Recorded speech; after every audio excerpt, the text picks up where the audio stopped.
ഇന്നിപ്പോൾ രാവിലെ താമസിച്ചെഴുന്നേറ്റ് അടുക്കളയിൽ വന്ന് പുറത്തേക്ക് നോക്കിയപ്പോൾ ഈ കാഴ്ച കണ്ടപ്പോൾ എനിക്കത് വീഡിയോ ആക്കണം തോന്നി. പക്ഷേ വീഡിയോ ആക്കാൻ പാകത്തിന് ഒന്നും ഇല്ല. ഇതെൻ്റെ സൂര്യകാന്തി പൂവാണ്. കുറേ വർഷമായിട്ട് സൂര്യകാന്തി ചെടി പിടിപ്പിക്കണമെന്ന് വിചാരിക്കണം, പക്ഷേ അത് നടന്നില്ല. പക്ഷേ ഈ വർഷം നടന്നു.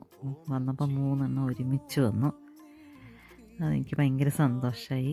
3 സൂര്യകാന്തിപ്പൂ ഇങ്ങനെ ത്രിമൂർത്തികളായിട്ട് നിൽക്കണം. അങ്ങനെ എൻ്റെ കുറേ ഗാർഡനിലെ ഈ ചെടികളൊക്കെ ഭയങ്കര സന്തോഷമാണ് ഇവിടെ ഇടയിൽ കൂടെ നടക്കുമ്പോൾ. അത് കഴിഞ്ഞ് വന്ന് ഇച്ചിരി കണ്ണിമാങ്ങ അച്ചാർ കൂട്ടി ചോറുണ്ടാന്ന് ഓർത്തു. അപ്പോൾ ഒരു മുട്ടയും കൂടെ പൊരിച്ചു. അങ്ങനെ മുട്ടയും പൊരിച്ച് ഒരു കണ്ണിമാങ്ങ അച്ചാറും കൂട്ടി ചോറുണ്ട്. ഇതെൻ്റെ തക്കാളി ചെടികളാണ്. പക്ഷേ അതിപ്പോൾ കുറച്ച് തണുപ്പ് വന്നപ്പോഴത്തേക്കും അവരെല്ലാം പതുക്കെ എന്തൊക്കെയോ മാറ്റങ്ങൾ വന്ന് കുറച്ച് ചിലത് നീണ്ട തക്കാളി, ചിലത് ഉണ്ട തക്കാളിയാണ്. നല്ലതായിട്ട് വന്നതായിരുന്നു. പക്ഷേ ഇപ്പോൾ തണുപ്പ് വന്നപ്പോൾ എല്ലാത്തിനും എന്തൊക്കെയോ ഒരു പ്രശ്നമുള്ളതായിട്ട് കാണുന്നുണ്ട്. എല്ലാം പോകാനാണെന്ന് തോന്നുന്നു. കുറച്ചൊക്കെ ഇങ്ങനെ മഞ്ഞ കളറിൽ വന്നിട്ടുണ്ട്.